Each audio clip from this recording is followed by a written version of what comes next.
Eu estava num plantão à noite, dia 28 de setembro, era uma quinta ou sexta-feira, quando chegou uma gestante em trabalho de parto, HIV positivo. Ela já estava com contrações intensas e eu prescrevi o AZT. E o ideal é passar até 4 horas antes da cesárea para evitar o risco da transmissão. Mas não sei por que motivo correram o medicamento apenas quando o anestesista chegou. Apesar disso, o procedimento foi tranquilo, correu tudo normalmente no parto, mas infelizmente durante o ato cirúrgico eu tive uma perfuração no meu dedo. Na hora eu fiquei tranquilo, vi que realmente furou, mas eu pensei que os riscos são mínimos.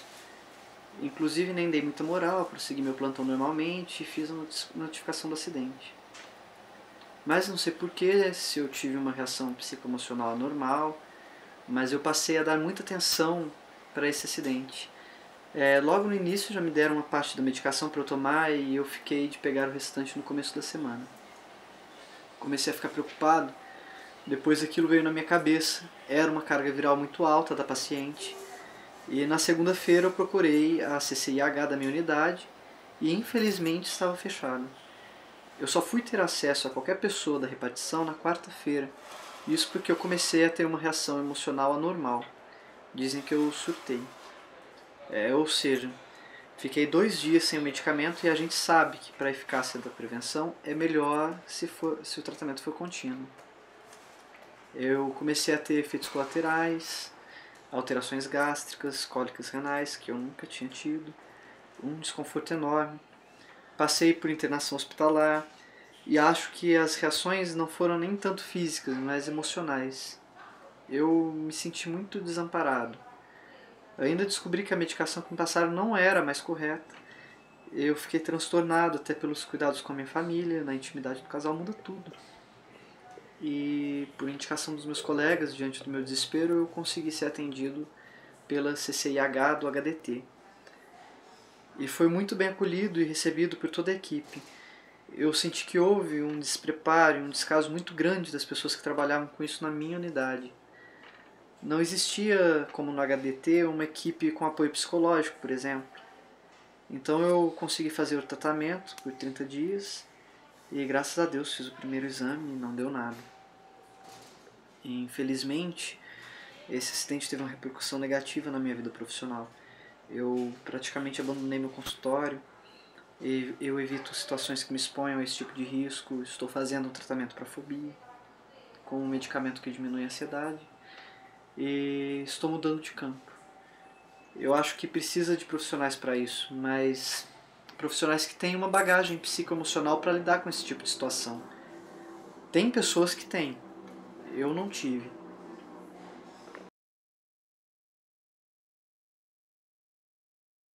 Meu nome é Alessandra Machado Leles, tenho 37 anos, trabalho no HDT, Hospital de Doenças Tropicais, em Goiânia. Eu sou técnica de enfermagem, trabalho na emergência, no ambulatório.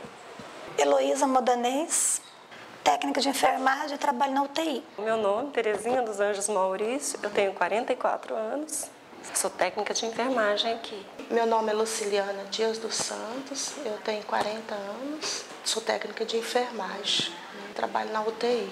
Meu nome é Ildani Chaves Guzmão, tenho 27 anos, trabalho aqui há 5 anos na HDT, trabalho pela ForteSul, Serviços Gerais. Em abril do ano passado, em abril de 2007, por volta de 9 horas da manhã, mais ou menos, eu fui pulsionar uma veia numa paciente HIV e ela estava agitada, confusa, e eu estava sozinha, eu acho que esse foi meu erro.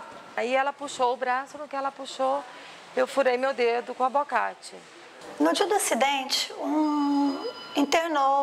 veio um rapaz das alas para UTI. Era eu que estava cuidando desse paciente, estava toda com luva, toda arrumada, com capote, óculos e tal. A luva pregando no esparadrapo. Pensei, não, só vou mexer aqui e vou tirar a luva. Tirei a luva. E eu estava com um corte no dedo, que eu tinha feito um dia anterior. Não tinha 24 horas ainda do corte. E quando eu estava mexendo na parede de PA, eu vi que o sangue estava refluindo no equipo. Olhei para o soro, estava com ar, falei, não, vou tirar ali só para poder tirar. que eu tirei o equipo do soro e fui arrumar o soro mesmo em si, o sangue veio refluindo direto e molhou minha mão. Ou seja, o sangue dele caiu no corte da minha mão. Existe uma ponte e um abismo enorme entre saber e fazer. Eu sei que é importante lavar as mãos. Por que a gente não lava as mãos?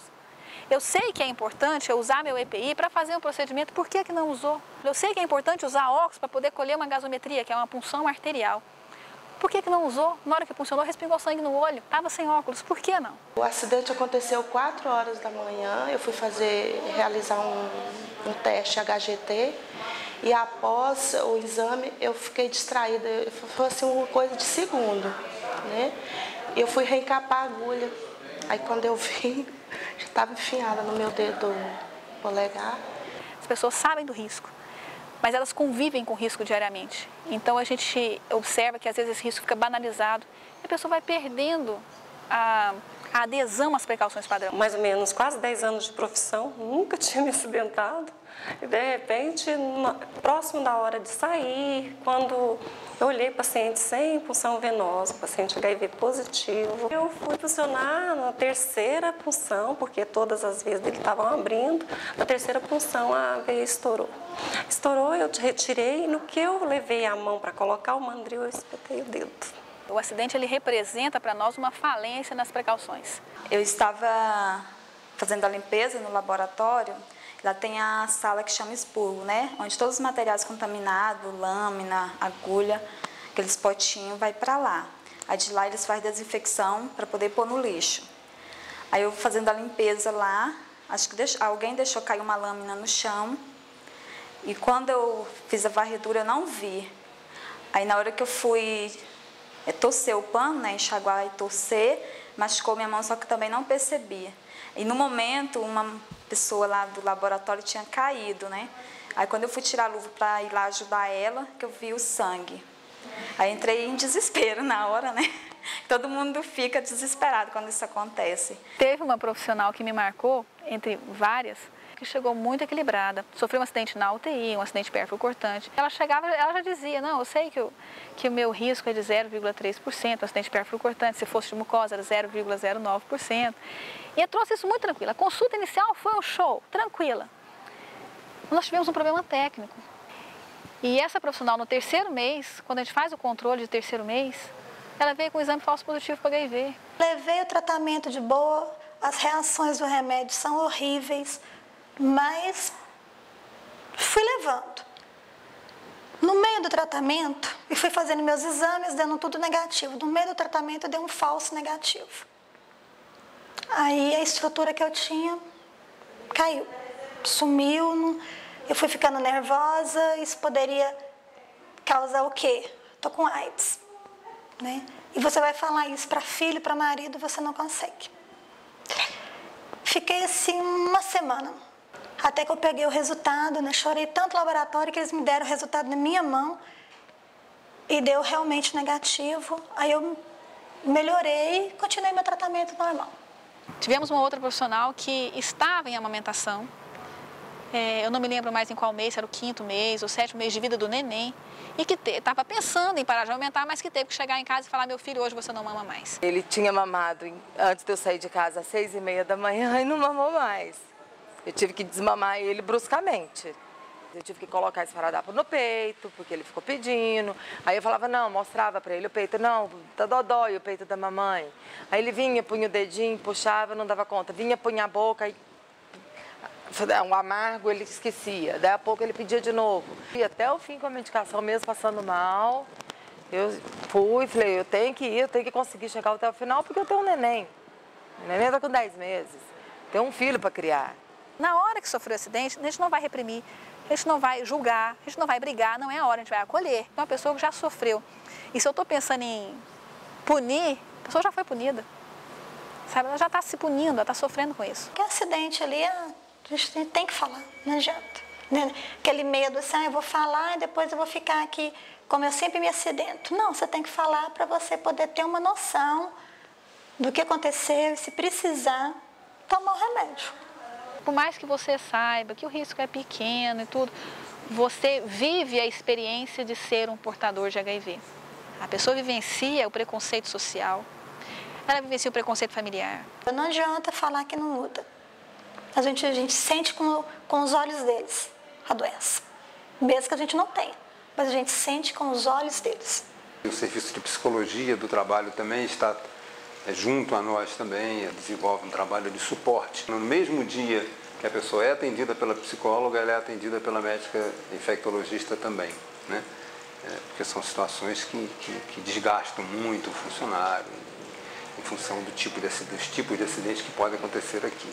Eu entrei até, assim, começo de depressão, porque tinha medo, assim, do meu esposo, que sou casada, tenho filhos, né? Achava, assim, que eu poderia ter alguma coisa e passar para eles. Como que eu vou explicar isso para o meu companheiro, né? Como ele vai aceitar, a partir do momento que eu conto coisas que eu vejo dentro do hospital, como é que ele vai me aceitar agora? A pessoa acaba saindo mais tranquila e serve de apoio também para aquele que foi acidentado, né? Então, aquele que ela primeiro tinha medo de contar, vai ser um elemento que vai ajudar a apoiá-la.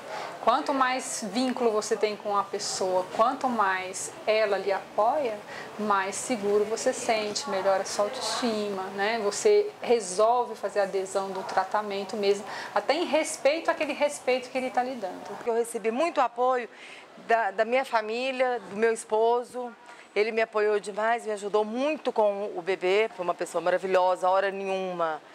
Teve rejeição comigo, teve receio. O atendimento aos acidentados, né, de acidentes ocorridos dentro do hospital, entre pacientes, entre funcionários que se acidentaram com pacientes, ele já acontecia anteriormente, esse atendimento era feito pelos médicos da CCIH. O serviço foi reestruturado a partir de maio de 2006, quando a gente centraliza o retorno novamente em um ambiente físico e agora já estruturado também o SEST, que é o Serviço Especializado em Segurança e Saúde do Trabalhador, dentro da unidade, dentro do HDT. Em 2004, nós tivemos notificados dentro do HDT apenas 7 acidentes, depois em 2005, 9 acidentes e em 2006, quando o serviço passa a funcionar, nós já temos 33 casos e depois em 2007, 35 casos. Não é porque acidentou mais, é porque agora a gente registra mais. E esse atendimento, ele gera ações, então o profissional conta pra gente as regularidades que geraram o seu acidente. E a gente vai tentar atuar em cima disso. Que sejam alterações físicas, alterações de gerência, a conscientização dos profissionais, né?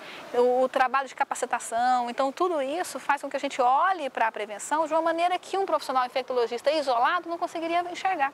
O crachá do hospital foi elaborado e, ao término dessa elaboração, sobrou um espaço.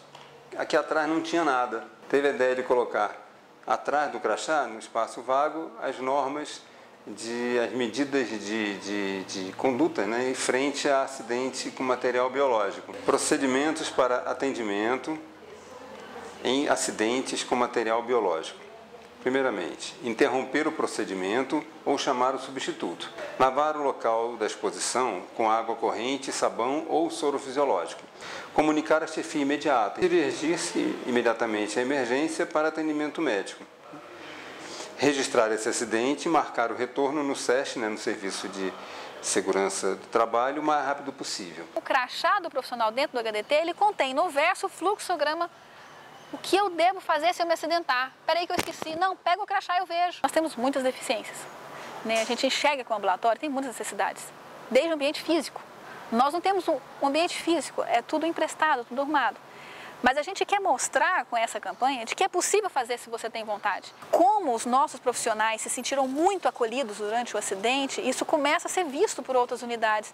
E os profissionais que até que trabalham aqui, trabalham nas unidades, enxergam isso. E começam a cobrar das suas unidades que isso seja feito. O HDT, como referência de doenças contagiosas, ele está sendo hoje um serviço que funciona em acidente por material biológico, né? Com todas as dificuldades que nós temos, mas ele funciona. Eu sou Heloísa e eu trabalho no HDT. Eu me acidentei, mas eu estou aqui, sem problema nenhum. Se eu puder ajudar uma outra pessoa, pelo menos uma, para mim já está suficiente.